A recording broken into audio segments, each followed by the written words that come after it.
yeah, now we are live. Okay, hey everyone. Thanks for tuning in. My name is Morioki. This is SAS-K, which stands for Skeptics and Atheists Society of Kenya. Welcome. Yeah, and today we're discussing about career. Yeah, we're focusing on the word career today. Yeah, so just watch the whole thing and feel free to like and subscribe and leave a comment below. Thanks. So, guys, the first thing I want to ask is what's a career? Yeah, number one, what's a career? And is career and job the same thing? Yeah, so that is what's a career? And a career and job the same thing? Thanks.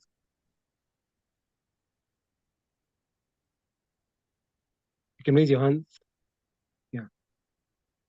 So what's career? What does that mean? And a career and job the same thing?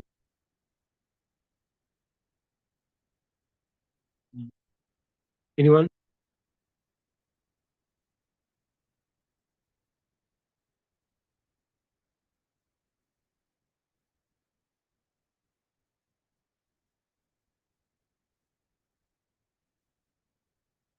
I believe I was clear.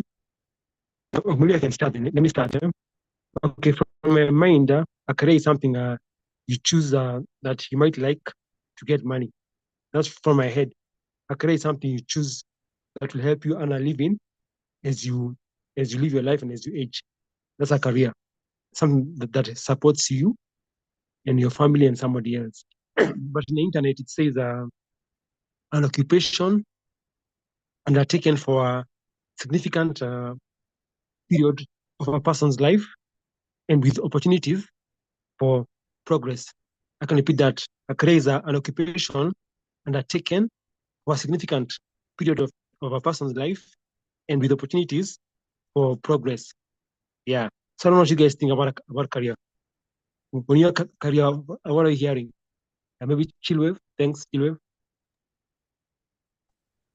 Yeah, I think I agree with you in the sense that a job is more short term, like it's what you're currently doing, and sometimes it could just be to pay the bills, but a career is more long term. So, for example, um, a, a job, a career could be saying someone is a human resource manager where they've worked at, 5 different companies. So that's their career. But their job could be maybe the current company that they're working at. So I think that's how just define it in terms of the differences, meaning the time span and the scope of things, as well as maybe how passionate you are about it. I think most people who refer to it as a career, they normally speak with more passion than those who refer to it as just a job. So, yeah.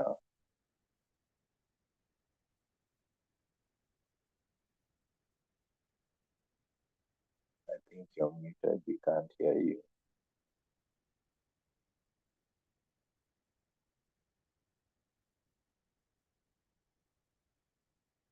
You're still muted.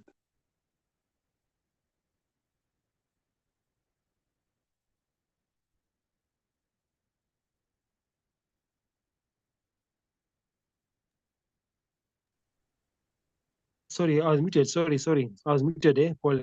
So, Chillwave, so according to you, a job and career are not the same thing, eh?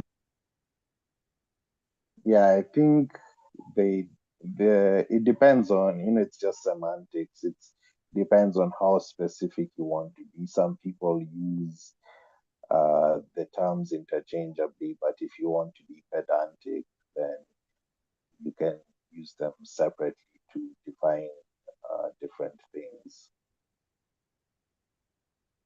Okay, thanks. Okay, Dorcas. Yes, I concur with Chillwave and your earlier definition.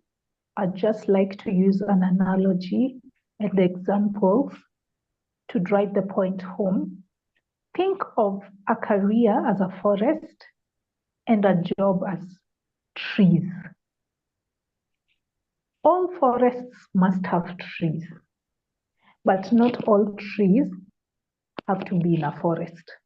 You can have a tree in isolation and it's maybe somewhere in the bush. It's not in a forest. It's the same thing with a job. You can have a job, but the job is not part of a sequence of progress in your in your professional life. Yeah, it's just a job. It's just the component that makes up the career, and the job could be sometimes congruent with your career, or it may not be.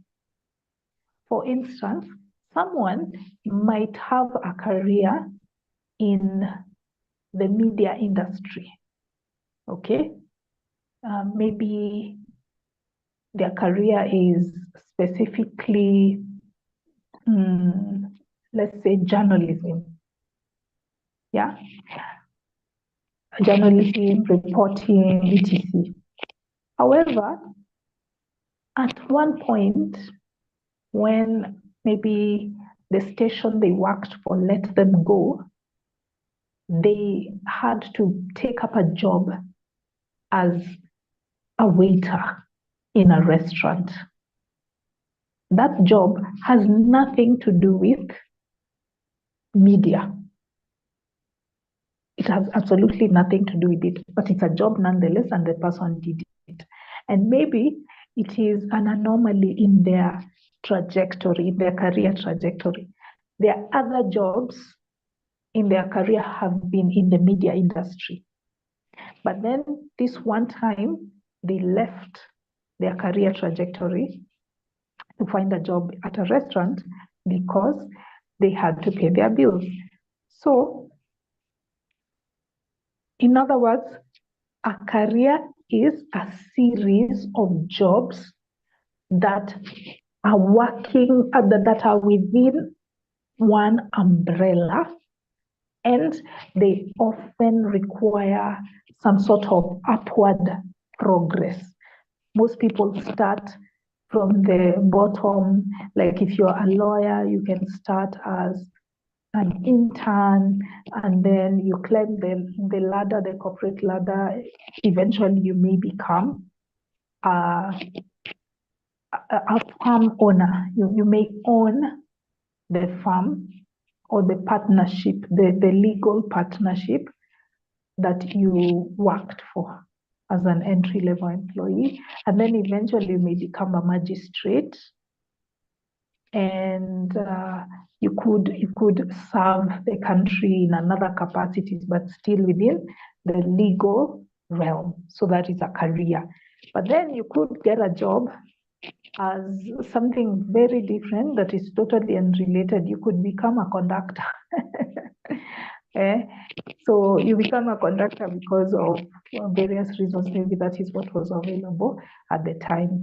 The job doesn't have to be in line with a career, but a career has to have a sequence of jobs that are related to each other, and often they require some sort of progress. That's what I have to say. Thank you.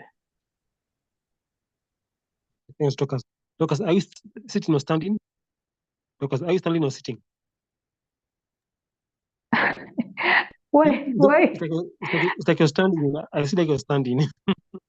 No, I'm seated. I'm too tired. I told you guys I'm so tired today. There's no way I would be standing. Oh no, okay, fine. Okay, stand. No. I think I concur with what Chirwe and Dorcas said.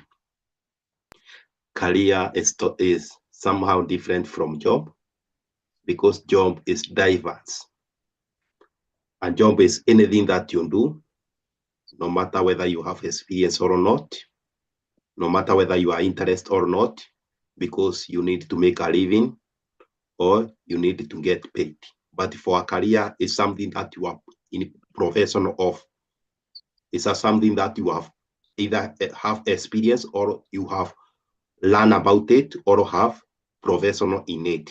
For example, like me, I'm an engineer, but still I look for other things, which is not part of career because my career is about engineering. But when I go and do something work like the construction site, I assist those people in constructing, helping them carry the stone and whatever, wheelbarrow, work, sometimes hawkering. Those are part of the job.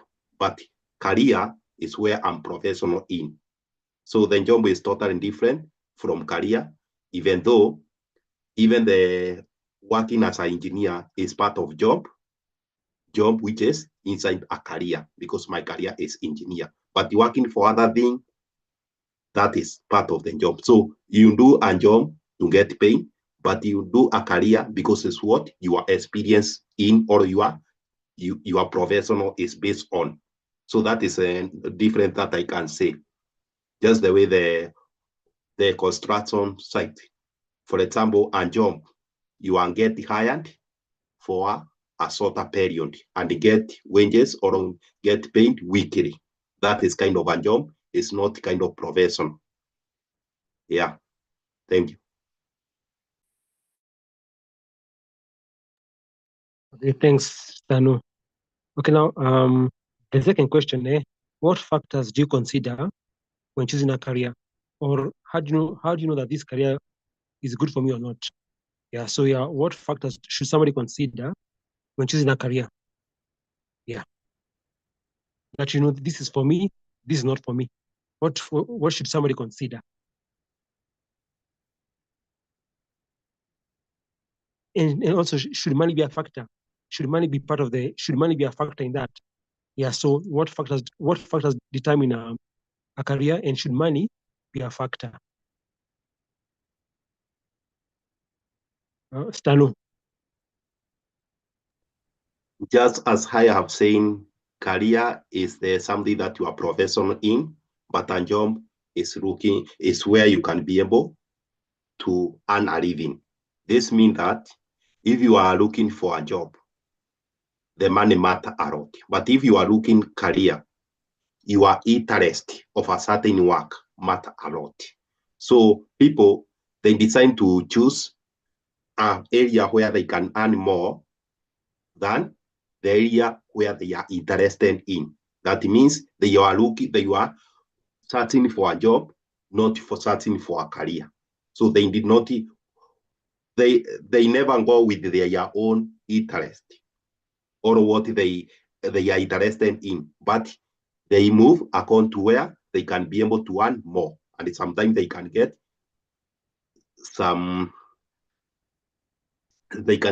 disappointment because what maybe they expected in that job is not what they were prepared for. So job is where you look for the money or you look for a place where you can earn more. But for a career is where you go according to your skill or according to what you are interested in or you are able to do.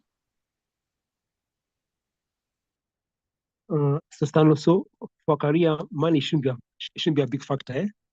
Did I get you right? Yeah, money career, is the one that drives us. But for career is where you are professional or you are talented in. Yeah. So money won't matter that much in career. It won't matter so much in the career. In career, you are looking for where you are interested in. Okay, fine. Okay, thanks. Okay, Dorcas. All right. I would like to differ slightly from Stano, and I will explain why. When you are choosing a career, consider the Venn diagram. I'm not able to share images with you at the moment because I'm using my phone, not my machine. But picture in your mind 3 concentric circles. Yeah, those three concentric circles meet somewhere in the middle. And when you are able to be in the middle, where all the three circles meet, then you have found your ideal career. So, what are these three circles? They are the three P's of career choice: passion, proficiency, and profitability. I think those three qualities, there are many other factors you need to consider when choosing a career, but I think those three qualities are paramount. If you skip one of them, you are either going to be unemployed, or you are going to be very miserable at your job, or you're going to suck at it. So you don't want any of that. Let me elaborate further. Why do you need to have passion when you are choosing a career? I think a passion is important, even though this is... Doctor, just with those three, just with them again, those three P's. Sorry, just repeat them again. Okay. Passion, proficiency, and profitability. Passion, proficiency, and profitability. Yeah. So why do you need passion? Okay. Well, why do you need passion to choose a career? Because passion will keep you engaged and interested in your career. There was a woman I saw on Oprah Winfrey back in the day when I was a child. Oprah was all the rage. She used to dominate daytime television. And she hosted this lady who was a doctor. The doctor said that she cries every day on her way to work. She hates being a doctor. She really, really hates it. She only did it for her father, because the father said, all my kids have to become doctors like me. It's in our family line, it's in our blood. There are no debates about it. So she did it for her dad. She didn't do it for herself. She despises it. She hates everything about it. She hates the uncertainty. She hates the blood. She hates the fact that you are almost playing God as a doctor. She hates it all, and she used to cry every single day. Yet, many people consider medicine to be a lucrative career. So, what was missing for this woman? Passion. She didn't have passion for it. And this was a recipe for disaster. It can make you, if you choose a career that you don't have passion in, it can make it a living nightmare. Every day is a struggle. Why would you choose such an uphill battle? Just go for the thing that you do easily, or at least the thing that you don't hate. You know, so some of us might not have the luxury of picking the thing we love the most, but at least you shouldn't hate it with every fiber of your being. So that is passion. Number two is the issue of proficiency. You see, you might love something, but you're not good at it. It just doesn't come naturally to you. You don't have that aptitude for it. You don't have that talent, that capability. And some things can be learned, some skills can be learned, but with others, you either have it or you don't. For instance, if you choose a career in, let's say, sports, you choose a career in sports, you want to be a footballer. How can you be a footballer if you aren't any good, if you're not athletic, if you don't have a gift for it? Or you want to be a violinist, but every time you play the violin, everybody looks for their earplugs. Yeah? You've got to be proficient. I remember when I used to live in Kawendani, where El Maestro is, there was a lady who had opened a shop with African attire. From afar, it really looked nice. She got pictures of models and plastered them on her walls. So it really looked appealing. But then when I went inside and looked at the designs, they were terrible. She was a horrible seamstress. Yeah, she was not proficient. at it, I could predict that that woman could not stay in that job. And if this is a career that she had chosen for herself, that she would not stay long in that job because she wasn't proficient. So if it is a skill that can be learned, please learn it and get good at it. But if it is something that requires a natural aptitude and you don't have it, please don't choose that career.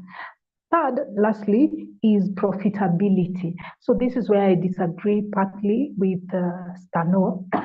I think you need to consider how profitable your career will be.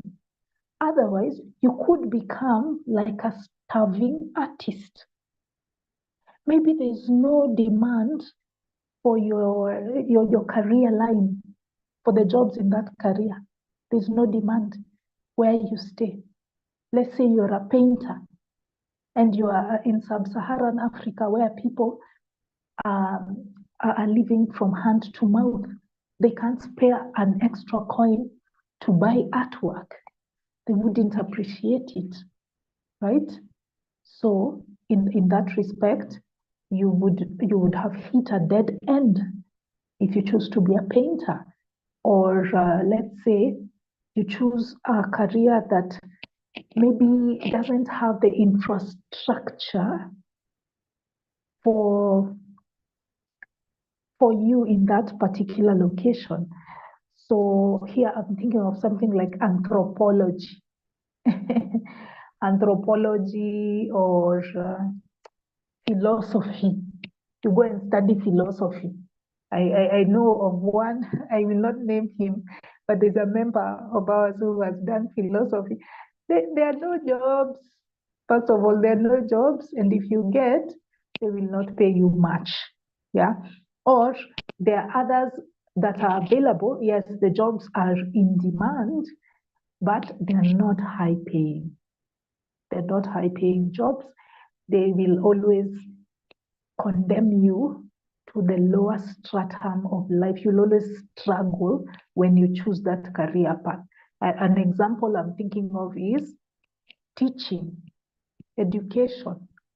Our country does not appreciate its educators unless you choose to become an administrator, you become a headmistress or principal, maybe your fortunes could change. But you see, what are the odds of you becoming a principal, given that for every maybe 1,000 teachers, only one will become a head teacher? So yeah, you need to consider that. Otherwise, you'll always be struggling. In fact, I have a customer who is a teacher. Don't even ask me how she manages to pay for my classes, my public speaking classes, but yeah, she's one.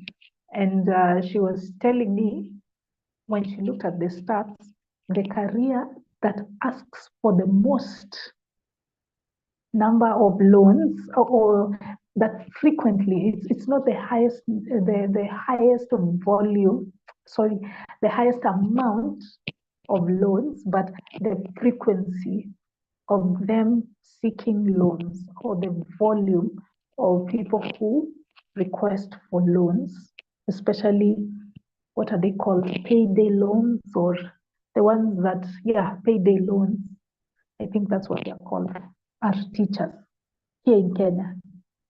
Teachers, they're at the top because they don't pay them well. They don't. So yeah, you need to consider it. You need to consider it as you're picking. Otherwise, you will be struggling. It's not profitable.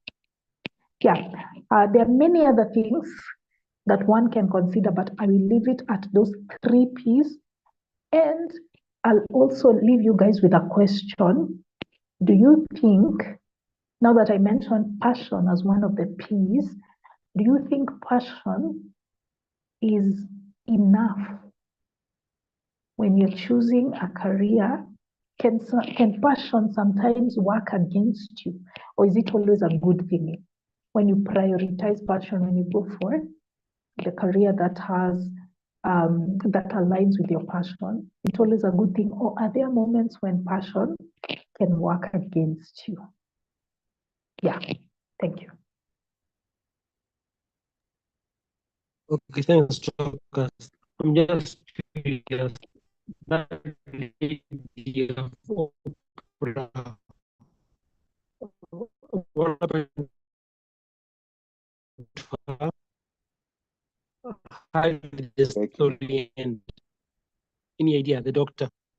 Do you know, Morioki, did she quit Morioki, to do you something else? are What happened? breaking off The so doctor in badly. Oprah. Please try again. Okay. Let me just move some. So, okay. Am I clear now? Can you hear me? Yes, much better. Yeah. I was asking that. I'm just curious. That doctor in Oprah, what happened to her? How did the episode end? Did she quit or continue being It was amazing. Oh my gosh, it was a fairy tale ending. She wanted to be a singer. a Yeah, singer? she was very, yes, she wanted to be a Okay. singer, but her father discouraged her and forced her to do medicine instead. So Oprah connected her to some executive producer, some talent manager. She sang for her Oprah's audience. Everybody loved it. And she launched her career in singing. She quit. She quit her job as a doctor. Oh dear me. Oh dear. Send to music. Oh dear. Sawa. Okay. Chill wave. Yes, thank you. So there's actually this book called Ikigai, which is Japanese. It means the word Ikigai means reason for being, and the whole book is about how to choose your career. So the 4 factors in Ikigai are: one, what you love, your passion, which is your passion; two, what you're good at; three, what the world needs; and four, what you can be paid for. So a lot of these things overlap with what Dorcas was saying. So, for example, there might be something that you love, but you're not really good at it. For example, let's say you want to be a singer, but when you sing, you're not as good. You can love to sing, but you're just not that good. And there could be something that you love, but you're not paid for it. Now, the Dorcas had mentioned most of these, but I don't think she mentioned what the world needs. And I think all of us in the group can agree the world definitely needs less pastors, which is ironic because there's actually one prominent example I can give. I don't know if you guys know this person who's called John Maxwell. So, John Maxwell actually used to be a pastor, and he ticked all those 3 boxes that Dorcas mentioned. He was doing what he loved, he was good at it, and yeah, he was getting paid for it. But according to us, is that really what the world needed? Another pastor? I don't think so. So instead, he chose to be a leadership coach, and he gives very good leadership advice.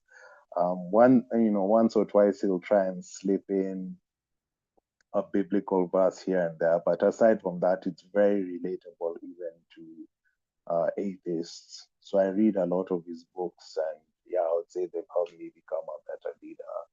So the key is to balance all of these 4 factors because you can't just pick one and succeed. And in regards to Dorcas's question of is passion enough, I think it depends on where you are and who you are and what your circumstances are, in the sense that in the first world, people have social security. I know in countries like Australia, if you're unemployed, you get like $1,000 a week from the government. I think you might have to show that you're actively looking for employment, but you still get paid.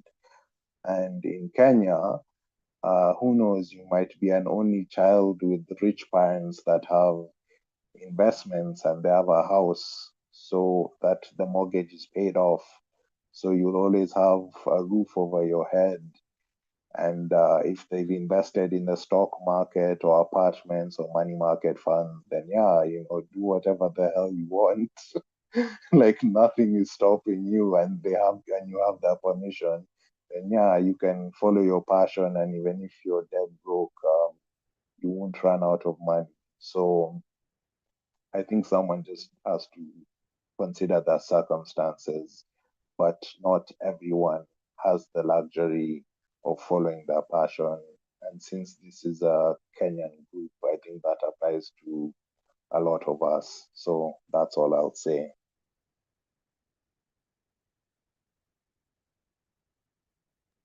Okay, thanks, Julia. Now, I think to answer Dorcas's question, this passion, like in careers, okay, I stand to be corrected. This entertainment, media, they look very exciting. But I've seen, like even media, they go through so many risks. They get arrested, they get killed. But like for a young person, it looks very exciting to be on TV, talking, reading news. But they face so many challenges. So now media and even also entertainment. Like I think of Michael Jackson. He started singing when he was 5 years old.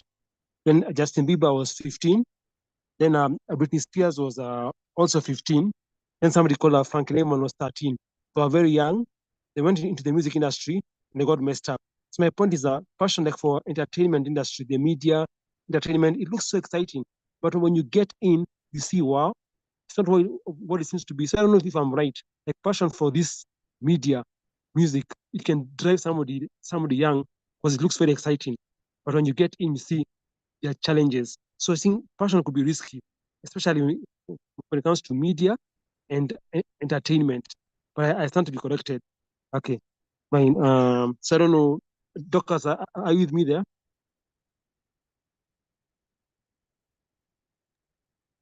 Uh, I hear you, but I disagree with you. I will give my point when it's time for me to talk.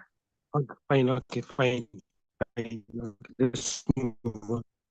Thanks. Okay, now, is there an age? Is there a time you can say that you're too young? Now, here I'm talking about kids and parents. Is there a time a parent can tell a kid you're too young to choose a career right now? Is there any such thing as too young, that you're too young to know what you want to be in life? Does that exist? The too young. Is it real?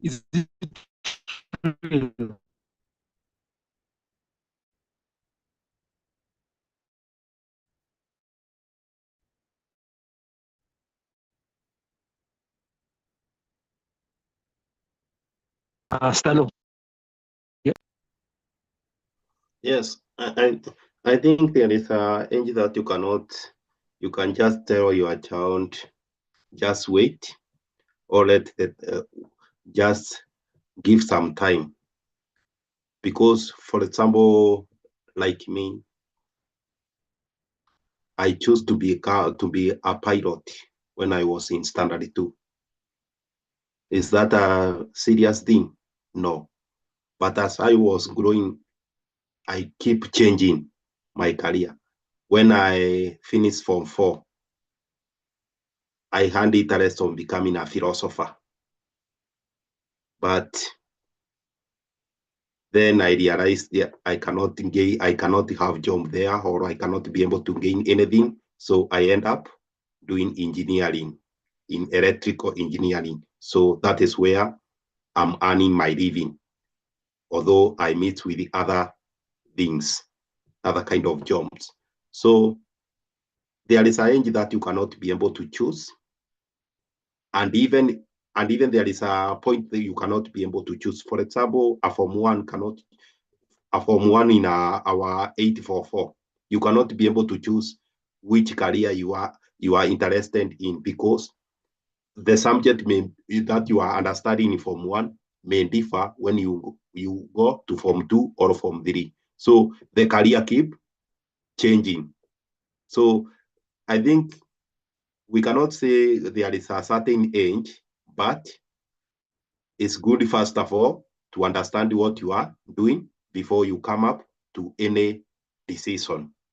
Yeah. But for what you have seen, Morioki, about some job have many challenges. Every job has challenges, including even death. So you cannot just say you will not do certain job because of certain challenges, because every job has challenge, and we must try to endure. Thank you. Thanks, Stano.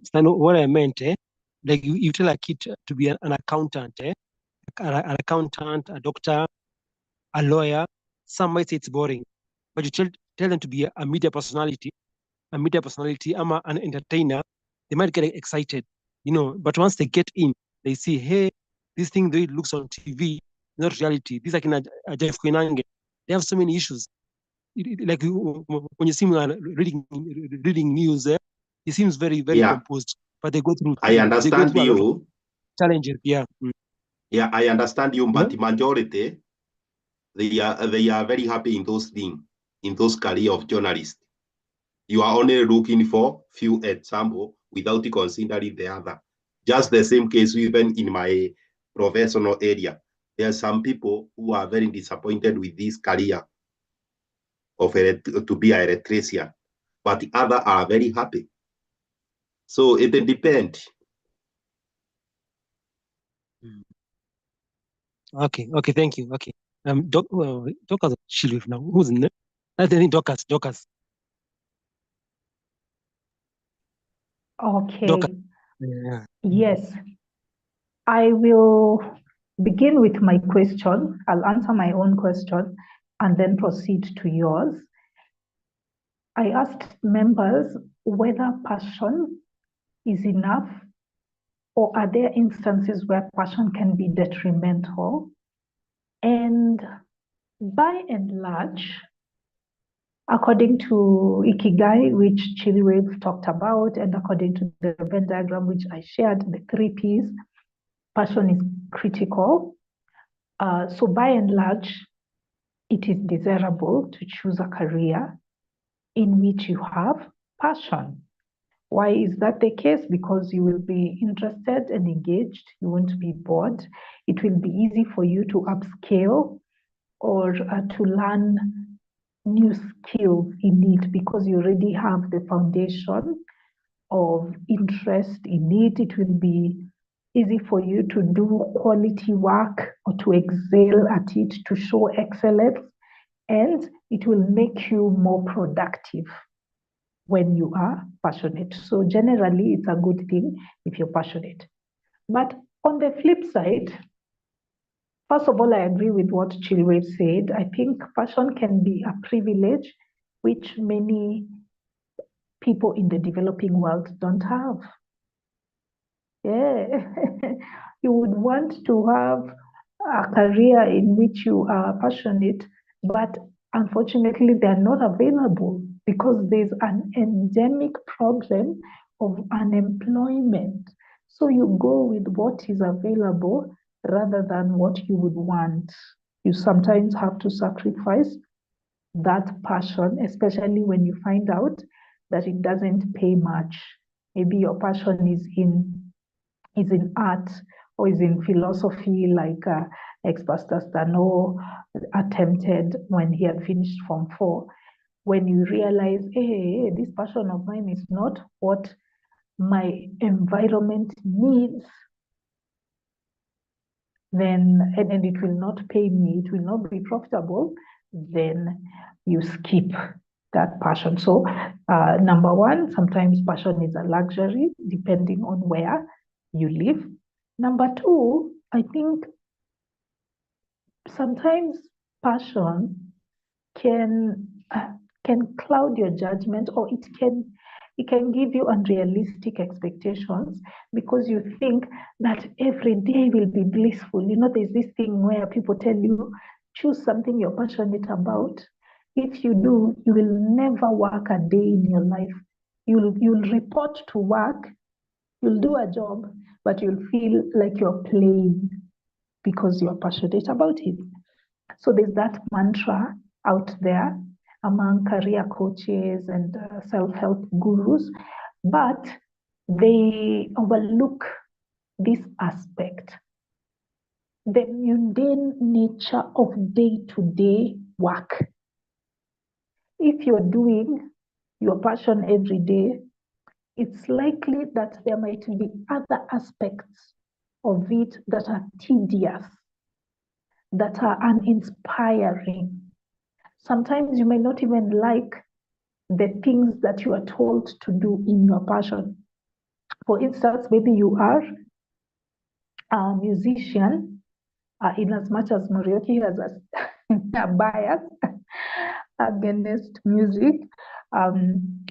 Let's say you are a violinist and you've been hired by an orchestra, and in that orchestra, they force you to play music you don't like. Maybe that genre, you're just not into it at all. Maybe they want you to play classical when you are a contemporary artist. So in that respect, yes, you could be doing your passion, but the details, the tedious aspect of it could be the downside. And then sometimes there could be issues with burnout. You know, you're going in, doing that thing over and over again. And you know, you're forced to do it because the customers require it. And it is from 8 to 5, sometimes even longer, over and over again. It loses its charm. When it is rare, maybe like a hobby or a side hustle, then it's still novel and precious. But if you need to do it continuously and you're following some other people's rules, you're going with their schedule and their desires rather than yours, then you will quickly lose your spark towards this passion. So I think we need to be aware of that aspect as well, and not to put all our eggs in the passion basket. Let's try and consider the other components as well.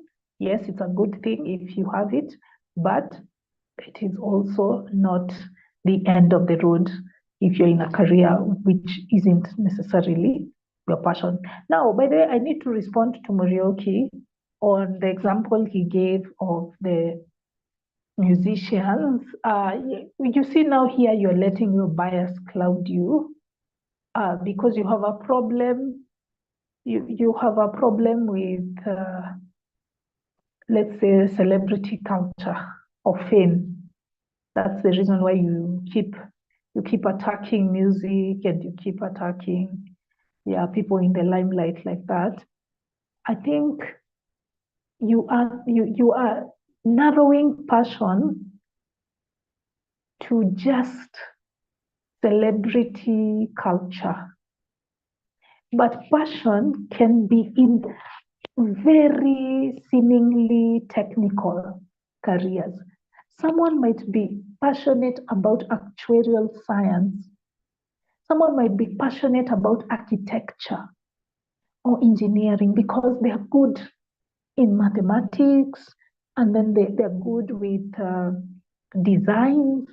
Yeah, so they're passionate about it. To be passionate about something is to care deeply about something. That's all.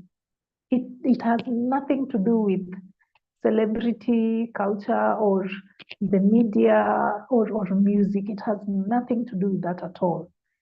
Passion is not a respecter of professions.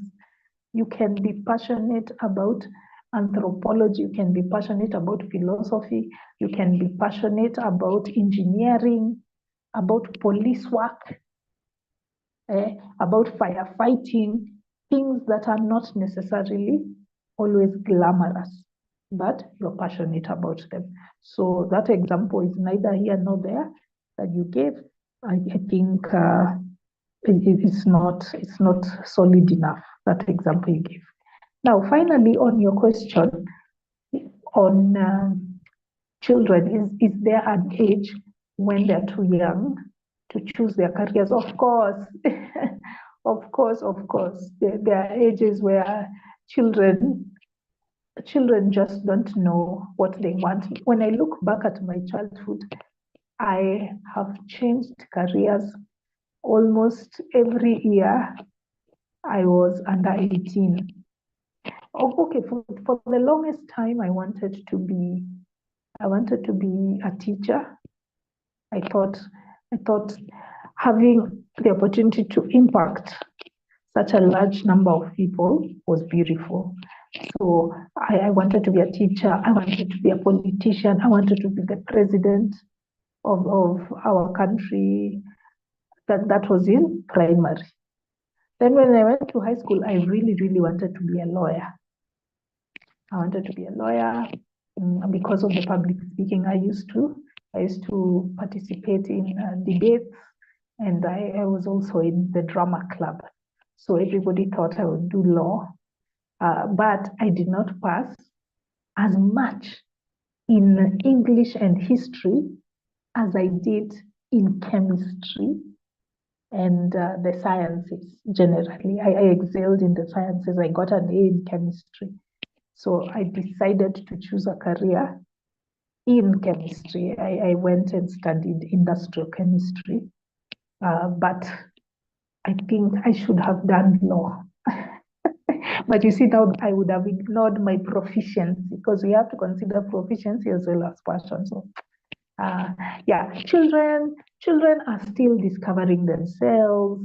They still don't have enough knowledge about the world to make such a pertinent decision. This does not mean that we shouldn't listen or observe them. As parents, I'm speaking hypothetically because I'm not a parent per se, but as parents, we need to, as adults, we need to observe our children and see what their proclivities are. If a child has an affinity for dissecting frogs, they're always catching insects and looking at their insides, that is a surgeon in the making. And then when you look at their performance in science or in biology, you see that they excel at it. Yeah, that child through their actions is telling you something. So it's important to consider the child's perspective, but as an adult, as somebody who is experienced in the world, you ultimately are the guide for them. Don't project your dreams, your unfulfilled dreams on your child. Yeah, respect the fact that they are separate entities from you. They have different inclinations, dreams, desires, etc. So all you need to do is just to observe what they are good at and guide them in the right direction. Thank you. Okay, so guys, am I clear? Douglas, can you hear me?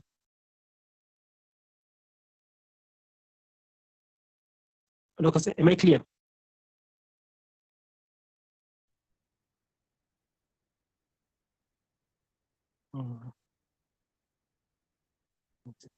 Douglas, can you, am I clear? Marioki, it's cutting in and out. Okay, fine. Okay, let me do something else.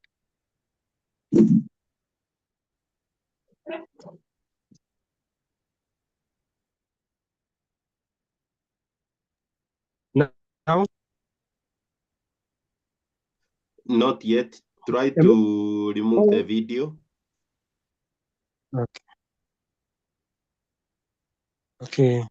And now? Yeah. Yes. Can you hear me now? Yes. Okay. Yeah. So, okay, Doctors, according to you, what's the age? What age do you think is right for a child to know? Where can you trust somebody to choose their career? What age do you think, Doctors?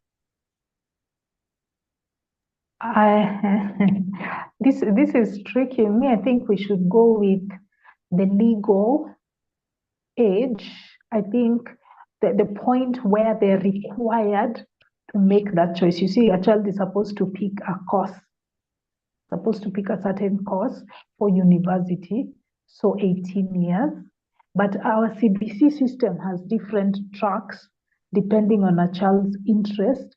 So now that has thrown a spanner in the works, and maybe, I don't know, maybe the 8th grade hapo hivyo when they are like 13 years of age, just before they go to what we would consider secondary school. I think that would be the age because of the CBC system. But if we had if we had 844, then I think 18 years would be the best because they're required to pick a career, a course in university which aligns with their career goals. Yeah. Okay, thanks, Dorcas. And Stano, when do you think is the right age for you? Stano, what do you think? Which age should a child be trusted to make a career choice? Stano. I think it's there between 13 to 15. But if below that, I don't think it's mature enough. Fine, thanks. Okay. Chillwave. Yeah.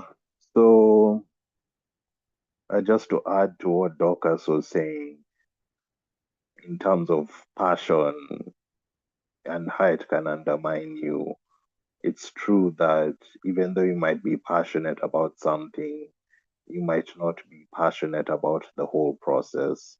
So, for example, you might like philosophy and you might even be willing to study it to a PhD level, but let's say you don't like lecturing, and that's one of the main career paths for someone who studies philosophy, or let's say you like YouTube videos, like for example, you like coming up with a script and you like talking on screen because you feel you have a message to share with the world, but you hate editing videos. Like that's me. Like editing videos, I find it tedious, and I don't have the cash to what do you call it? Um, what do you call it when you get other people to do it? Yeah, Delegate. Not delegate. There's another word. Outsource. Yeah, I don't have the cash to outsource it. So yeah, that's how passion can undermine you. In terms of career choices, I think children only pick from what they know, and also children are highly impressionable. I went through very many career changes when I was young, and children don't have a sense of what's realistic. Because I remember, like, at some point, I wanted to be an astronaut, not for a long time, but for like maybe 3 months or a year, I wanted to be an astronaut. Another time, I wanted to be a lawyer, like my mom, because I also liked arguing. But then I found out, I think I'd have made a good lawyer, but I found out that law is kind of different in each country. Like if you learn law in Kenya, you can't like immediately practice in the UK or America. So that discouraged me because I'd wanted to leave Kenya. Then in high school, I thought I wanted to be an engineer because in primary school, when I finished class 8, I was number one in sciences and I really liked, well, at the time it was just science, but when I went to high school, I liked maths and physics. So I thought engineering. But then in high school, I learned about philosophy and psychology, and I thought about that. I actually did try to study psychology for a while, but I didn't like the way it was being taught. So I ended up studying business. So the point is, people go through many career changes and many career decisions, and I think it happens in stages. So in terms of what age it should happen, I think the way it happens now, it's kind of okay. It just needs to be improved a bit. So, for example, what a parent should do is just expose their child to as many careers as possible. Because, as I said, children only pick from what they know. and also tell them that they need to be realistic. So, for example, if you're in Kenya, you're not going to become an astronaut. It's just not going to happen. Like, yeah. So, aside from that, like it happens in stages. Like in primary school, you see the subjects that you are good at, and then in high school, that's when you start selecting subjects. So already at age 12, 13, 14, there you're selecting subjects. Like for me, I had to choose between history and geography.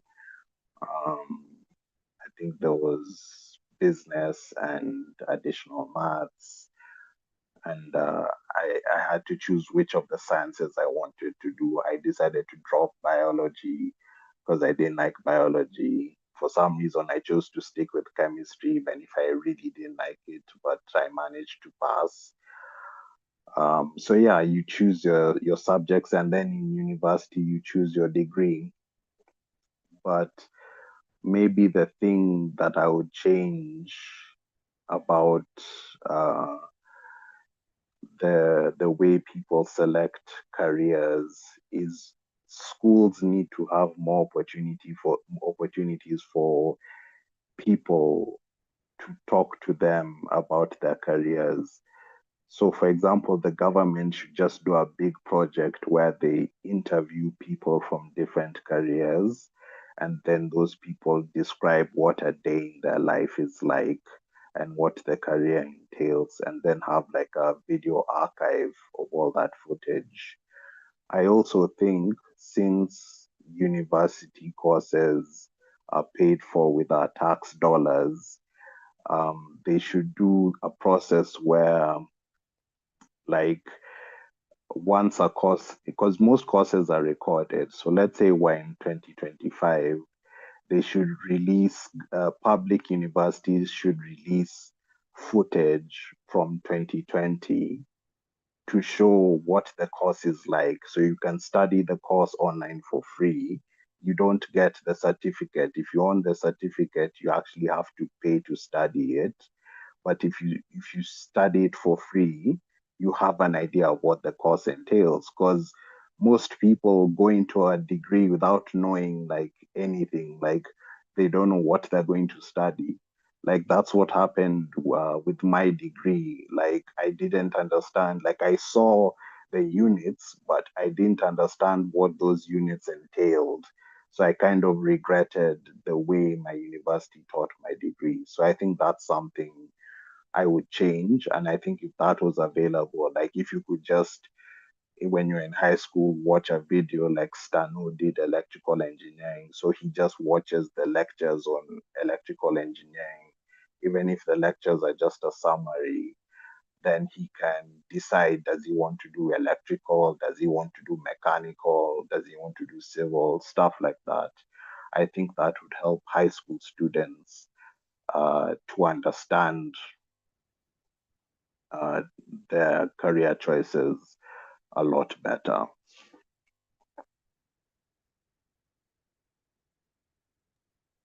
Okay, thanks, Chilwe. In fact, Doc has made a very important point. Some parents try to leave their unfulfilled dreams with their children. I've seen that, like, if the parent didn't do something when they were young, they want to push their child to do what they didn't do, which can be very, very bad for the child. I don't know if you guys have ever seen that.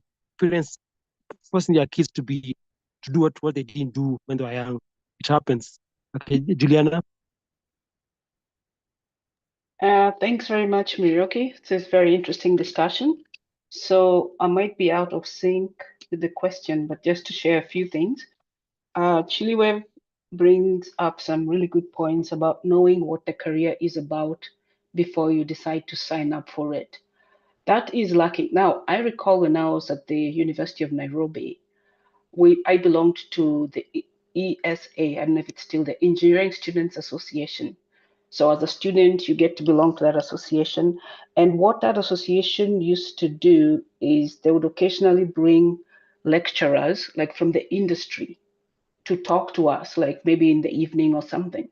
So we sort of have we sort of had an idea of what the industry was while we were still going through the course. I don't know if that's still happening, but that could be a really good help for people who are still doubting. And just to let you know, it's even worse here. Here we have kids who graduate, no, yeah, who finish high school, they start university, first, second, third year, they have no idea what they want to do. They drop out of university, then they have to start all over again. First of all, it's expensive because they have to pay all those fees. And second of all, they're wasting all their time. So it is a really good, it is tough sometimes for people to know exactly what they want if they've never been exposed. Having said that, I recall a few meetings ago, we talked about the technology colleges, the blue collar versus the white collar training. So people and I think it's probably the same in Kenya when I see how my nephews and nieces have been. When they went into the technical school, like the polytechnics, they are literally learning on the job. So they know exactly what they're doing. So it's practical. Unlike when they go to university, they're doing theory first for 4 years. They're not even trained. And then they come out and they expect the employer to train. Same thing happens here. I remember once we went to this meeting of industry and academic people. And so we were telling them one of the reasons why we don't employ university graduates compared to the polytechnics is that I'm going to employ this person. I'm going to have to train this person for a year before they become productive. And their response to us was, our purpose is to teach, not train. You have the responsibility to train. So, and sometimes that's too late. So if there was a way of exposing the young people, especially to those polytechnics, which people tend to stay away from, and yet we talked about jobs and career, you can have a job and a career and passion through a polytechnic training, more so than if you went to university and did a degree and then you have to find something to fit it. This is what I believe, but I might be wrong. So if we can encourage our young people to look at the non-traditionally preferred educational methods. Everybody wants the child and dog and cat to have a degree, but will that give you a job? No, not necessarily. Whereas if you went to the polytechnic side, you're practical, your mind is different. It's probably easier for you to get a job and slash a career than if you just went directly to university. Now, I might be mistaken, but that's what I believe, and that's how I've seen when I look at my family. Those who are very productive, they didn't go to university, no. They went to 2-year training, they learn on the job, they come out, they get a job, and they grow through the job and it becomes a career. So those are my thoughts. Okay, thanks, Juliana. Chulev, is your hand up from before or you have something else to say? Chulev, is your hand up for something new? Let me lower it. Okay, fine. Okay, now we've talked about too young. Now, is there any such thing as too old, that you're too old to change a career now? Does that exist? You tell somebody that you can't change now. Maybe you've been here for this long. Is there a thing like too old, or you've been here for too long to change? Don't even change it now because it won't work out. Does that exist? Okay, Dorcas.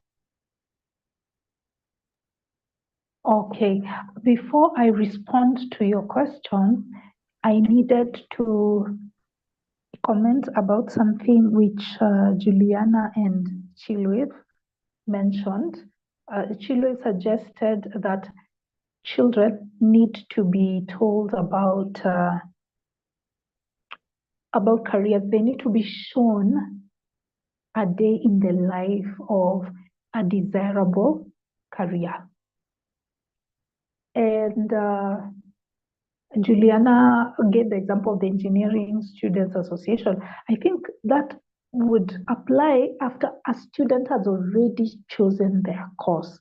So maybe at that point it would be too late. We need to get to them when they're still impressionable, when they still have not chosen a course in college or university, and that means high school. And to add to what Chilo said, I think it's important to be realistic. Sometimes these talks, from the talks I recall in high school, those people would paint their careers with rose-colored glasses or colors. Sorry, you don't paint with glasses, you paint with colors. So yeah, they were rose-colored, and they would make you think it is just an entire dream. It's just blissful to be an architect, to be this, to be that. But that's unfair. That's a one-sided coin. They need to talk to these children and show them the other side. And here specifically, I'm talking about high school students who are required to choose a course in university or college.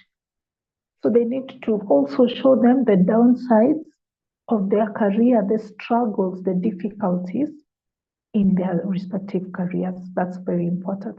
Now, on what Juliana brought up, this one will always come up whenever we are talking about education.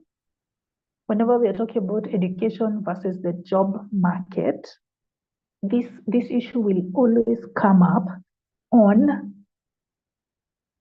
technical skills versus theoretical knowledge.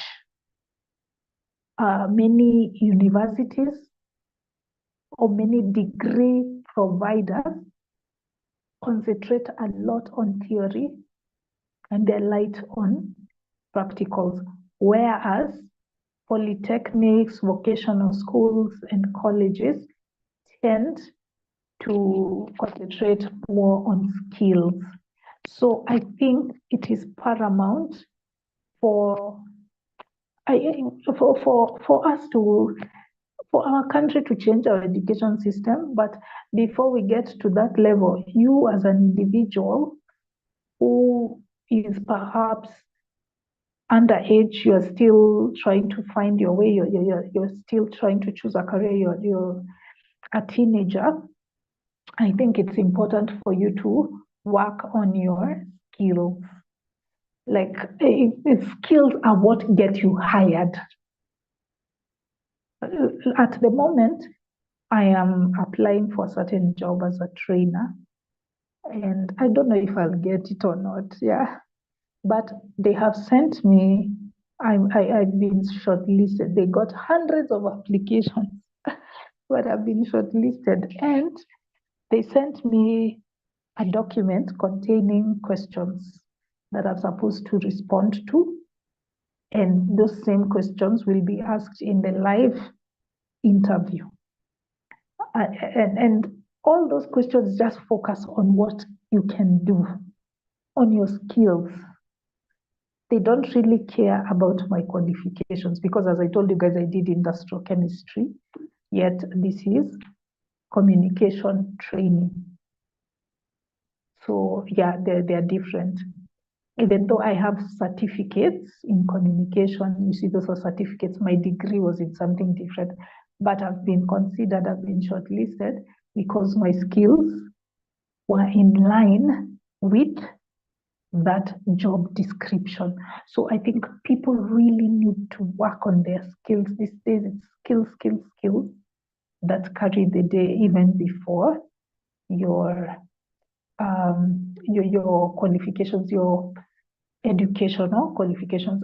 But I'm not downplaying them because at the end of the day, there are too many job seekers, and one method of filtering out all these job seekers is just by looking at their educational qualifications. So if they don't have a degree, they won't even be considered. You have to have the degree. Then now when you have the degree, you have to show them that you have the skills necessary to do the job. If they need to train you, if they need to teach you and induct you and do all these things, then they might not choose you. They would prefer somebody else who already is ready-made. Yeah, so that's what I had to comment on Juliana's take, but I really concur with her suggestion Partly, I still see a need for degree programs, but we must never downplay the importance of skills. Now, on this question you asked, Morioki, of whether it is too late to change careers, no, it is not. If this is a story that people tell themselves, they're like, oh gosh, an old dog cannot learn new tricks. Oh my gosh, I can't do this, I can't do that. It's never too late. And sometimes a career change is imposed on you. It is forced on you. It's not you who chooses to change the career. You have to. Why? Because of external changes like technology. I gave you guys the example of the online writing industry. Ever since ChatGPT came to the picture, that world has been turned upside down. People who had kids, who were paying mortgages, who were doing all sorts of things, they were handling their medical bills through that career, were no longer able to. So all the people who belong to that career who are affected by AI have to change careers. Yeah, or automation. I mean, manufacturing jobs are in decline.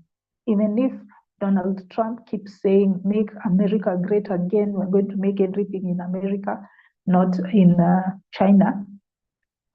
Even if the things are made in the US, they will not be made by people, they'll be made by robots. So there are no longer any manufacturing jobs. Automation has kicked them out. Now, a person who was working in manufacturing in the 80s and the 90s would be forced to change their careers because of automation. They just have no choice.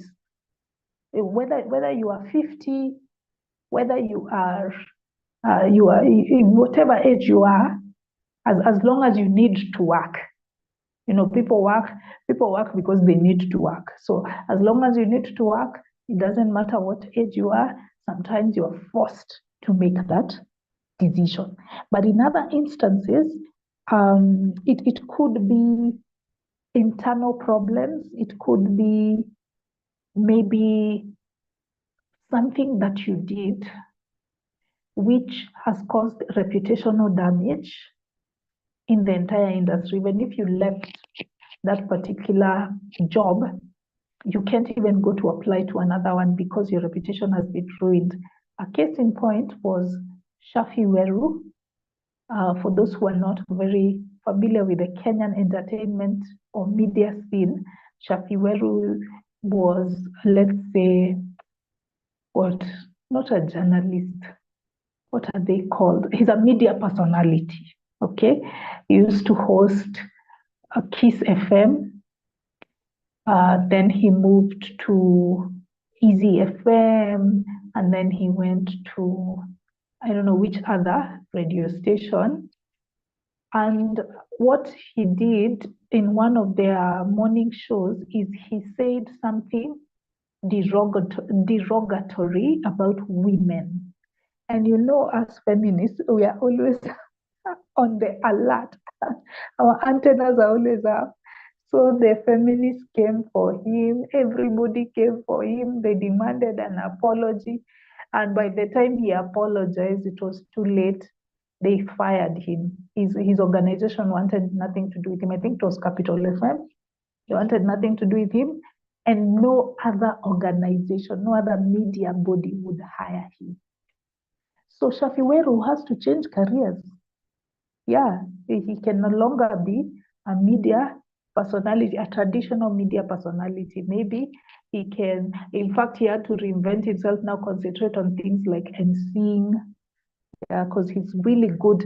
Like, if you listen to Shafi Weru, he does not grope for words. Words come so easily to him, and he's so funny. He's got such a volatile, such a potent sense of humor, Shafi Weru. So I think he had to transition into emceeing and event learning because now his reputation had been ruined. That was an internal thing that happened. The point I'm making overall is it's never too late, because there are times when this decision is forced on you. Actually, more often than not, you will leave a certain career because you have to, not because you want to. And anybody can learn something new. I know I said that was the final thing. The final thing was that I'm going to say is there's a lady in her late 50s, either late 50s or early 60s, who gave a TED talk in the UK, where former bankers, former investment bankers or typical commercial bankers are transitioning into teaching. They're teaching young children mathematics and related subjects. And it's very invigorating. Yes, they're in their 60s. They're approaching retirement, and yet they have changed their careers successfully. So in my book, it's never too late. I think people who say that it is too late have bought into another, which isn't true, or either they are too young and they are not looking at things objectively. Thank you. Okay, thanks, Dorcas. Chilwe? Yeah. So the first thing I wanted to comment on was the previous conversation where we're talking about the children.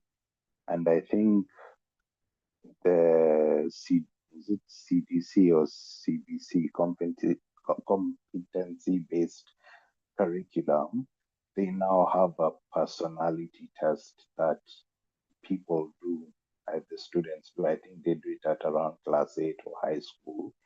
And then the personality test is supposed to help them choose their careers. My sister was telling me about it.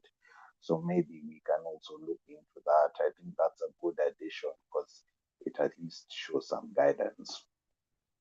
Now, when it comes to the question of is someone too old to change their career, I would say I kind of slightly disagree with Dorcas in the sense that I think it's more nuanced than that. It's not a plain yes or a plain no for me.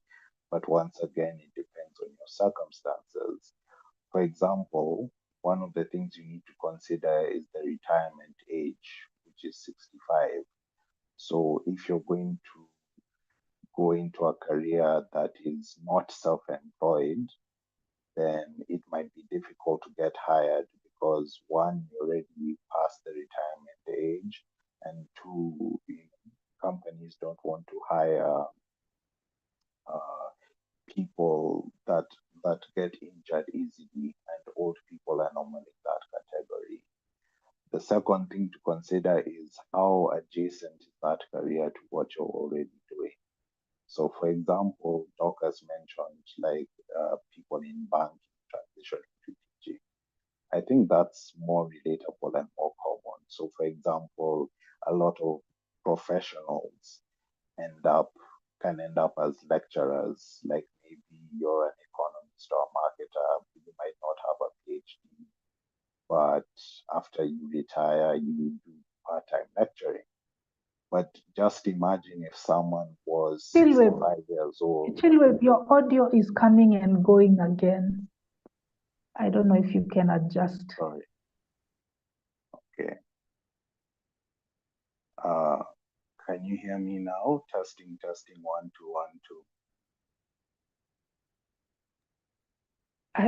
I don't know. You need to say some more things for us to conclude. Testing, 1, 2, 1, 2. Can you hear me? No, it's still there.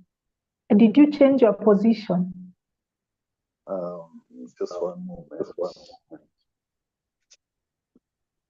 What about now? Say some more things. Testing, 1, 2, 1, 2. Can you hear me? No, imagine it's still there. Okay, we Me- can hear you, but it's fluctuating. That's the challenge. About me, now. I have my phone to my ear. Testing I have my phone 1 2 to my ear. I have my phone to my ear. That's what I'm hearing. And is Oh, it so you are clear also now? struggling, Morioki. Yeah. So I'm putting my phone near my ear. If the phone is near your ear, you'll hear. Wow. Okay, let's let's just proceed. Just go until just continue. Okay. Just continue. Yeah. All right. So essentially, I was saying you also have to consider how adjacent the career is to what you're already doing. So, for example, just imagine you're a 65-year-old person that's a CEO or CMO, like Chief Marketing Officer, and you wanted to be a doctor or a surgeon. Are you really going to go to medical school for 7 years and finish at the age of 72 and seek employment? Like, I'm not sure how many people would hire you and whether you'd be making as much money as you were previously making as a CMO. And something else is that imagine if you're 65, but you wanted to play football professionally, right? There are a lot of sports careers like gymnastics, cycling, boxing. If you're 60 or 70, I don't think you can play it professionally. Maybe you can do it as a hobby, maybe you can learn it and coach it, but doing it professionally, I'm not thinking that it's possible. So that's why I believe it's not a blanket yes or a blanket no.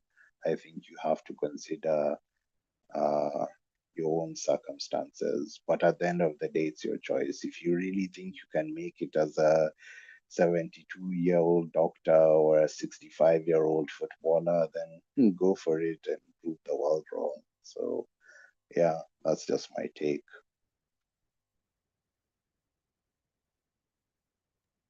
Okay. Thanks, Chile. Stano, when do you think somebody should change their career? Stano, according to you, when do you think somebody should change their career? For me, you can change in at any age as long as you are able to do that work you are changing to. So if you are capable, you can change. But if you are not capable to do a certain work, all of the people in that sector will not hire you for such work. You cannot change. So you only change when you have that possibility of getting that work being done. Okay, thanks, Stano. And Juliana, when do you think somebody should change their career? Juliana.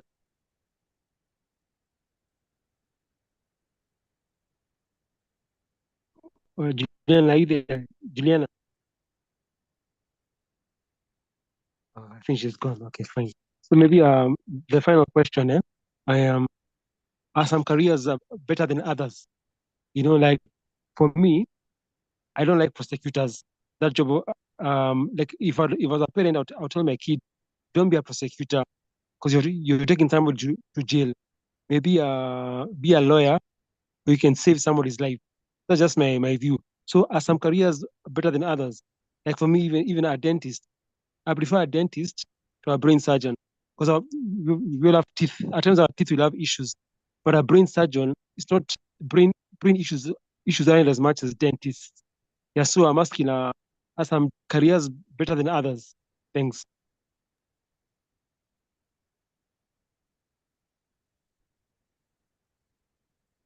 Okay, Docas. Okay. First of all, I'd like to appreciate the nuance that Chilwe brought into the conversation when he gave the examples of when it might be too late to change careers. I think maybe I had not considered it because there are physical limitations. They're just physical limitations which can impede your ability to change careers. But that doesn't apply to all. It applies to a few that are dependent on your physical capabilities. But for others, I think the world is your oyster. Now, I needed to inject this component into the discussion, which is the aspect of entrepreneurship, because I think sometimes when we have this topic, we concentrate too much on employment. And that is the key problem in Kenya. In Kenya, in many developing nations that are grappling with high unemployment rates, we take our children to schools, we teach them theoretical stuff, and then we expect them to get jobs in plush offices earning 6 figures every month. Unfortunately, that is not possible in our current economy. I think we need to change our mindsets and think about entrepreneurship. So when we are making our career choices, I had said earlier that you need to consider 3 things, then Chilwell added a 4th, and other people added other things. But one other component I think is very critical when choosing a career is entrepreneurship opportunities. Can you get a chance to self-employ, to employ yourself? Is it possible in your career before you select it? Because there are certain careers where it just is not possible.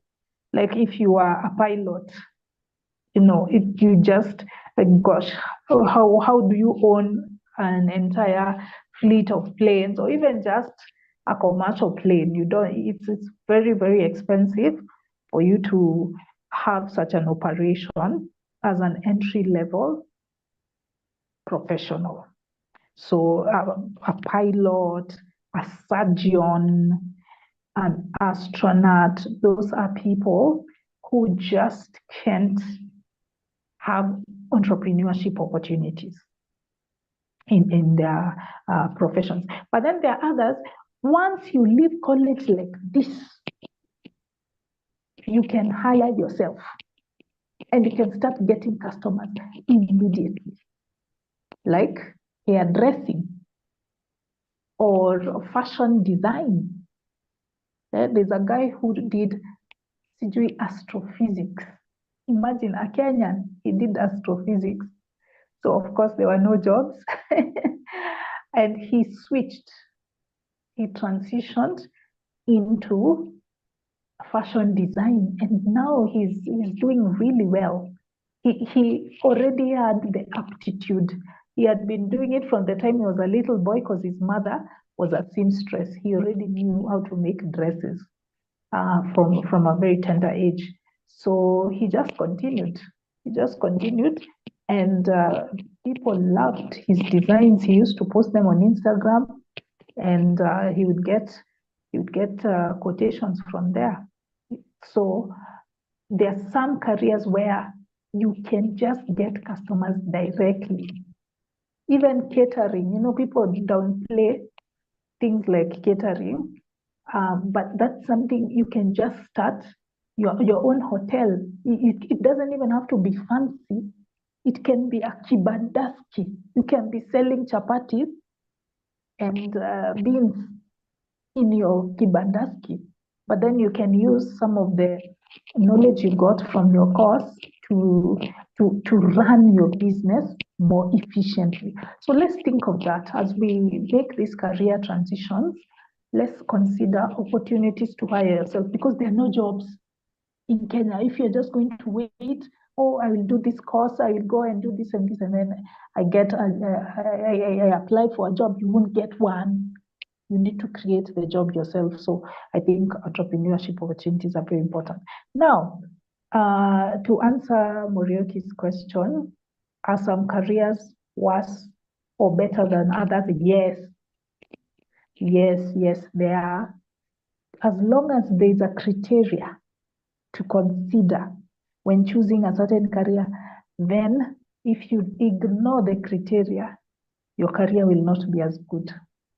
If you choose a career that is not marketable, is not what is needed in your society, it will not be a wise choice. There's some careers that are outdated.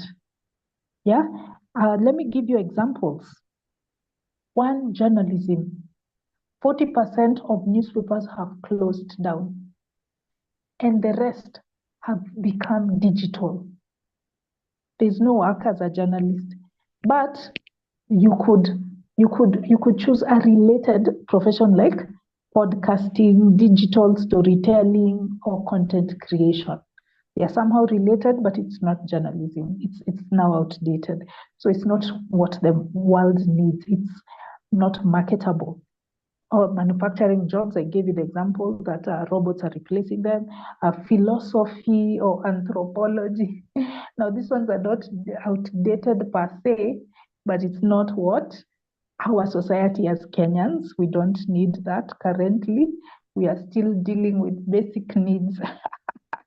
Or traditional accounting, yes, they're necessary, but AI will soon replace them. They are coming for you. They came for us, the online writers. They are coming for you, dear traditional accountants. So what you need to do is to transition into things like digital analytics. Throw in the analytic element and the data element into your accounting to keep you relevant. But if you're just a traditional accountant, very soon, maybe in the next 10 to 15 years, you will be replaced by AI. And then, of course, as writers, yeah. So if a career is not marketable, it is not a good one. Yeah. But if it is marketable, it is better. If a career has no work-life balance, that could be a concern. It's something that needs to be available 24/7. Yeah? That could be a challenge. You've heard of doctors who never attend family gatherings because they're always on call. That could be an issue, right? And of course, that one that I've spoken about, entrepreneurship opportunities, that you are tied to job availability. And in a country like ours, where we have chronic unemployment, that is a problem. Then if a career is what, let me say,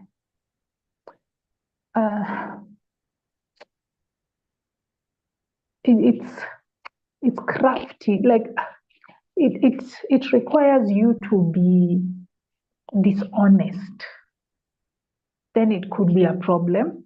Here I'm thinking of politics. If there was a heaven, I don't think there's any politician that will make it to heaven.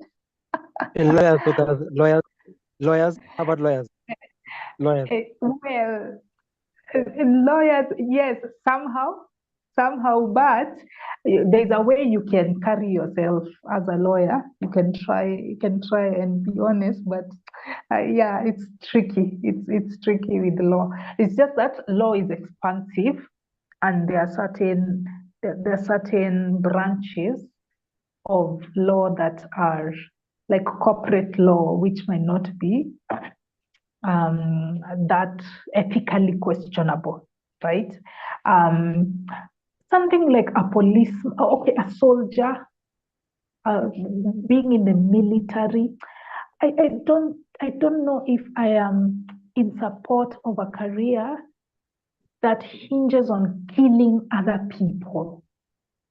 Yeah, I think I'm just morally against it. I just have issues with it. And then there are other careers, I think, that are better in that they focus on improving the welfare of humanity. You know, the ones, the helping professions, Architecture. Architecture.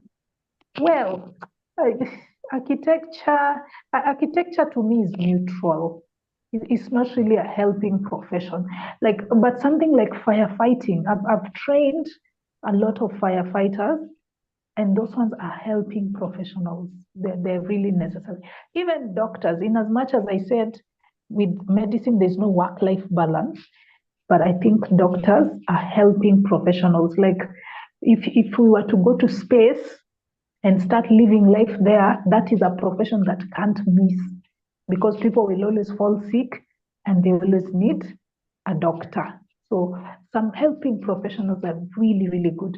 Then there are other professions that are so mundane and so maybe unnecessary. There's a guy, I forget his name, he was calling, he wrote a book called Dead End Jobs. What was it called? Something Jobs.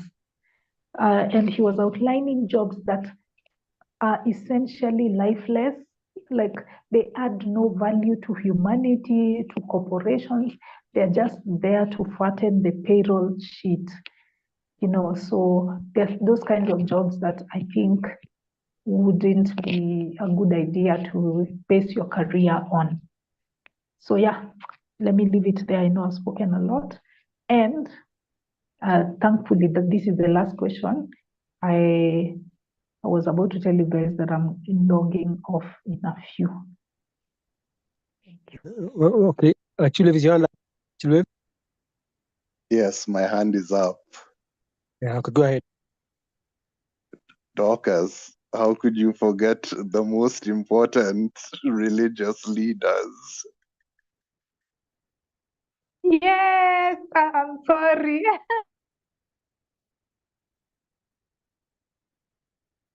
Yeah, so I think in terms of careers, in terms of what's the worst, I think it depends on society. So, okay, it depends on many things. There's what's bad for the individual and there's what's bad for society.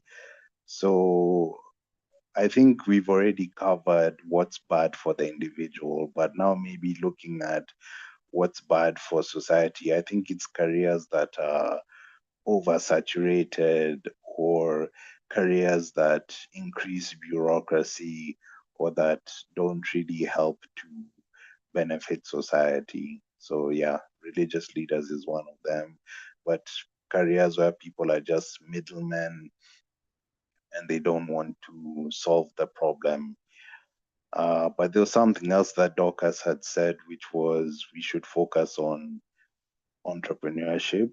And I think that's true. But in addition to that, I think we should also focus on government reform in the sense that if people focus on entrepreneurship, they may be able to get a job, but 50 years down the line, we'll still live in the same Kenya that we live in now.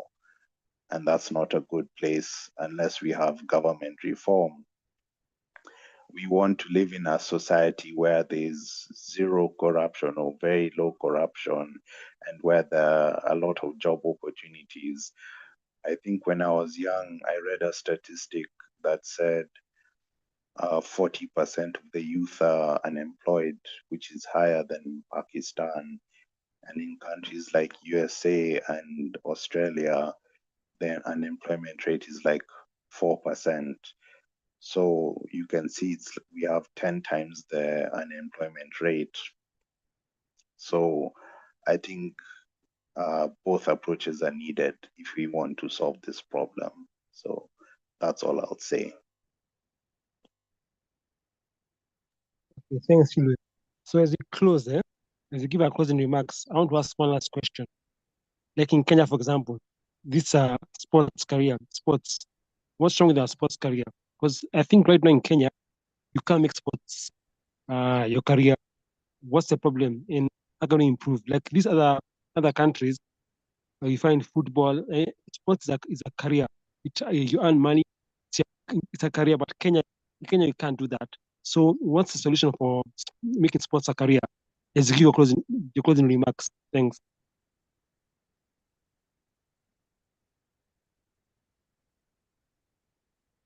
Chilev, is your hand up or that was before?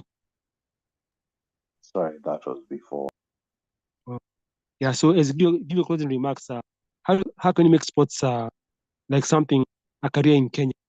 What do you do about it? Because right now it's not. Yeah. Mm. We have runners. Okay, Doctor. Okay, let Doctors go first, and we'll go chill. Okay, Doctors. Okay, I think my recommendation would piggyback from what Chilwell said, which is investing. Our government needs to reform itself. It needs to become less corrupt and more efficient. And we need to nurture our talent. And we need to make every field profitable, because we have a lot of gifted Kenyans in our midst, but when they choose sports careers, they don't go very far. In fact, I just last year, I dated a rugby player, and he's playing for the Harlequins. You know, that's one of the big teams in Kenya. Unfortunately, it is not enough.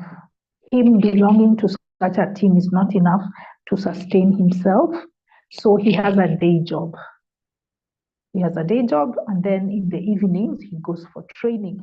And all his teammates follow the same trajectory. They have a separate job in a separate industry, and then they come for the rugby, maybe in the evenings or over the weekends. That's draining, yeah? That's draining. See what? That's quite draining. Yes, it's draining and it's inefficient, because when you have split responsibilities, you will never be good at them. You cannot compete with the Samoan or the South African who trains from morning to evening, Monday to Monday. Yeah, you cannot compete with them. So it's putting us at a disadvantage internationally, and then now it just creates that vicious cycle where we don't do well internationally, so we are not compensated internationally well, and we don't compensate our people locally well, which leads to that bad outcome internationally, and on the cycle goes. So I think the solution here is for us to invest in these sports sectors. The only thing we have excelled at and what we are known for is long distance running, not even what is it called? Sprinting. We are not sprinters by nature. We are marathon runners. That's the only thing we are known for. And that one, it's not even our government that has done it. It's just that we are really talented. And the people. It's natural, eh? The Kenyans are natural, eh? They're natural. It's natural. Plus, I think the altitude around that area helps to train them, to make them, better acclimatized to the competitive landscape. So that is in the government at all. There's nothing good our government has done. So they really need to step up in order to make sports sustainable, because there are people who that's all they can do. They're not good at anything else. It's just sports. So we owe them this path. We need to make it efficient. We need to make it work. Overall, thank you. I've really enjoyed the discussion. Lots of interesting perspectives, especially surrounding children, preparing them for careers, and also on career changes. Thank you so much, Morioki, for moderating the discussion. Thanks, Doctors. So, Stano, how can you make sports a good career in Kenya? As give your closing remarks, how can sports be lucrative in Kenya? So for me, it's about removing this kind of I don't know whether it's nepotism or it's tribal and corruption. because we find some people, they are getting there into sport, not because they are talented than the others, not because they outshine others, but because of connection. And that connection is the one is in connection with the corruption. And that is why we find people or our youth are not interested, because whenever they try, they end up in heartbreaking. So that is why the main challenges is corruption in our sport sector. So the only thing to remove it is just to try to reduce corruption so that the youth may be motivated to engage in sport. So, and that I don't think is easy, just the way we are still struggling with our economy by trying to fight the corruption. Corruption is the one that is killing Africa and most in Kenya. Thank you. Okay, thanks, Dano. How can you make sports money making in Kenya? How can sports people earn a living through sports in Kenya? Let's give your closing remarks. Yeah, I think that's a very tough one. I think it's just a matter of government reform, in the sense that reach a point where minimum wage is raised for these people and that they have opportunities to actually play sports competitively as a career. But that's going to take a long time, with a long time or a lot of public will. So I think our athletes and our artists and our musicians are going to struggle for a long time before they can work full time their chosen art. So it's very sad. It's very, very sad. I think the only thing I can recommend to the athletes in sports is to pick up side careers, like, maybe teaching a sport, or getting like a gym, like becoming gym instructors. Like, maybe someone plays rugby, they can be a gym instructor as well, or a nutritionist or something. So a side hustle. But yeah, it's really tough for them to make it. There's no magic pill that I can offer. Okay, thanks.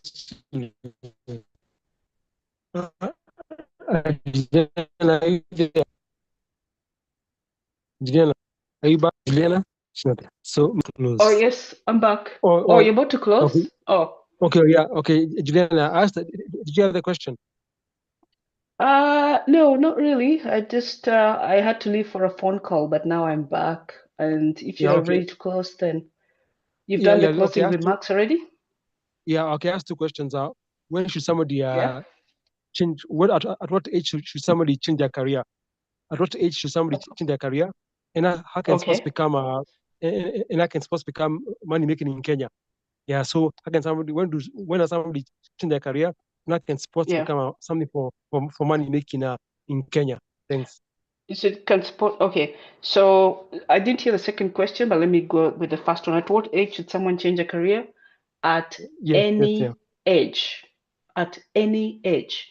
Even at age 50, at age 60. I have seen my uncle, you talked about teachers. So my uncle was one of the teachers way back when. And so he came through the ranks and he was a district officer or something for many, many years until he retired.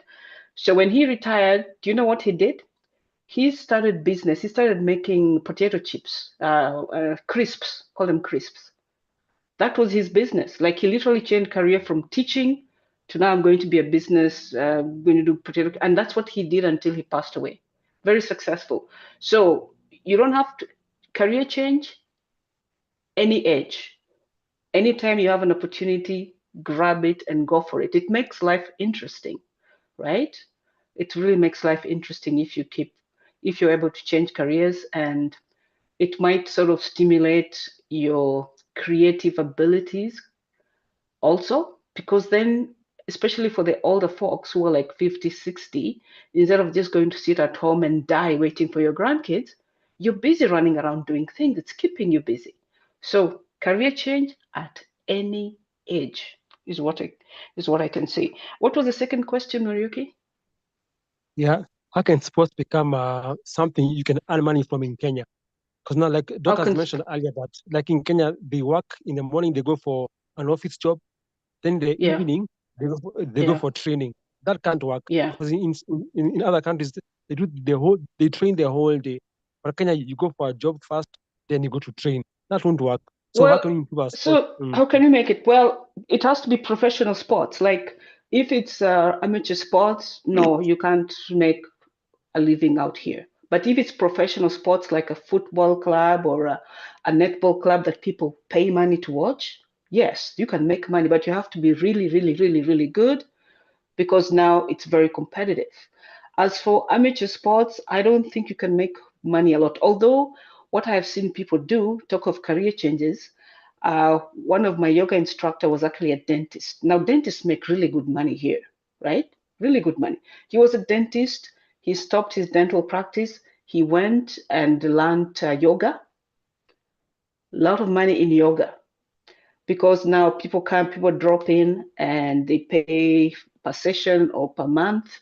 It's a growing industry. So if you're looking at something for sports, maybe things that help personal well-being, like yoga, self-defense for women, because women sort of they have to feel safe when they're working in certain areas, and when they can't, can they be taught some self-defense moves to help them if they ever get attacked. And so if I was the person, I would sort of, if I can have a studio that I teach women, young, actually not just women, but anyone about self-defense. Maybe I can make money out of that, but I have to know how to do self-defense. Things like karate, I don't know if people still, I know here it's big, kids are put through karate. It's all about discipline and giving kids something to do after work. So if someone wanted a career change and you know how to do the martial arts, set up a studio, a room somewhere, start. And I have seen, this was my nephew when he was in Kisumu, like especially in those estates where people can't afford to go to like an official gym. Somebody just converts his backyard to a makeshift gym and he charges a small amount of money. People come and lift weights because weights are quite stationary. And then if there's a space, the women do some, no, I shouldn't say women, people who like aerobics, mostly usually women, but people who like aerobics, like women and some men, they have group classes. That's just 1 hour and you charge people, I don't know, $50 or whatever. So you can make money out of that. It's a slow build business, but I think that is how you can make money out of amateur sports. As for professional sports, that is sports people pay money for. Then it's a lot of advertising, a lot of money. You got to build good stadiums. You got to entertain them. It's a whole PR process. It can be done, but somebody needs to spend the money to do it. So I would say I lean towards the amateur sports as a way of someone actually being able to make money. Now I pick yoga because yoga is it's pretty easy to get into yoga. You just need a room and some yoga mats. That's it. And you invite people, and once by word of mouth, once people say, oh, this person, come for my yoga class, it just grows and grows and grows. Whereas for weights, you have to spend money to buy the weights, set up a room, etc. But that's why I say yoga is the easiest. And not only that, there's a lot of yoga YouTube. If you YouTube, you can see different types of yoga styles, but it's best if you have some training to understand the various poses. So that's one way of making money. Actually, I sometimes think about it. I say, if I ever retired to Kenya, I would go into those types of things, and I go into a place where there is not where where there are people, but there are no opportunities. Because unfortunately for us Kenyans, maybe I'm wrong, but we seem to like the big, expensive studios. No, why not just in an estate somewhere, just a clean, nice, safe room, invite people from the neighborhood. Hey, come, I have classes at 5 p.m. or 4 p.m., pick a time, have 2-3 classes a day. You get 10 people, you charge them even minimum $100. You're making money and you grow and you grow and you grow. So that's what I would say. Amateur sports, for sure. Professional sports can be done, but it requires a lot of investment and all that. Thank you. Okay, thanks, Juliana. So, Dorcas, you can close.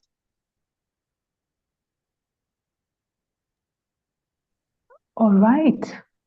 Thank you so much, Morioki, for moderating the discussion. I think we have to acknowledge the fact that we did not have a moderator. There was somebody we had in mind, but he was 50-50. He told us he needed to confirm whether he will have Wi-Fi on Friday. And he confirmed that yesterday, Thursday. So he confirmed that he did not. So Morioki just stepped up at the last minute.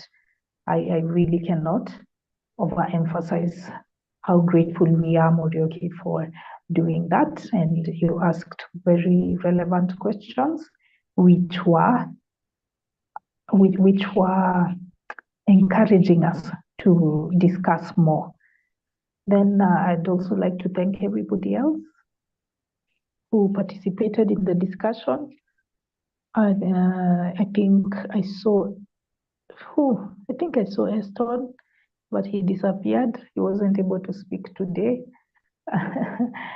I also saw someone Steady. called. Yes. I also saw Steady, but she didn't say anything. It was good to see you, Steady. There was someone called Martin, and there was also Gatere who came in earlier but then left. So we wish that you had stayed on. If you were not, for some reason beyond your control, please check out our YouTube. Thank you so much, Juliana, for your input. Even though you are working, you still made time to contribute to the discussion. Thank you, ex-Pastor Tano. I especially liked those videos you shared at the beginning on skepticism and atheism, especially the celebrity atheists Matt Dillahunty and Durante Lamar. And of course, Chilwell, it was good to see you in the discussion after a long time. We've not had you in our midst for a while, and you stayed until the end. In fact, I would like to thank Morioki for making the meeting short, because I was to leave at 5:30. I was to leave at midnight, but then when I saw it was the last question, I was like, okay, let me just hold on until we are done. So thank you, Morioki, for making it short and sweet. Thank you, Chilwell, also for staying until the end. Guys, I wish you a lovely night, morning, afternoon, depending on where you are in the world. And let's meet next Friday. Bye, everyone. Thank you. Bye, everyone.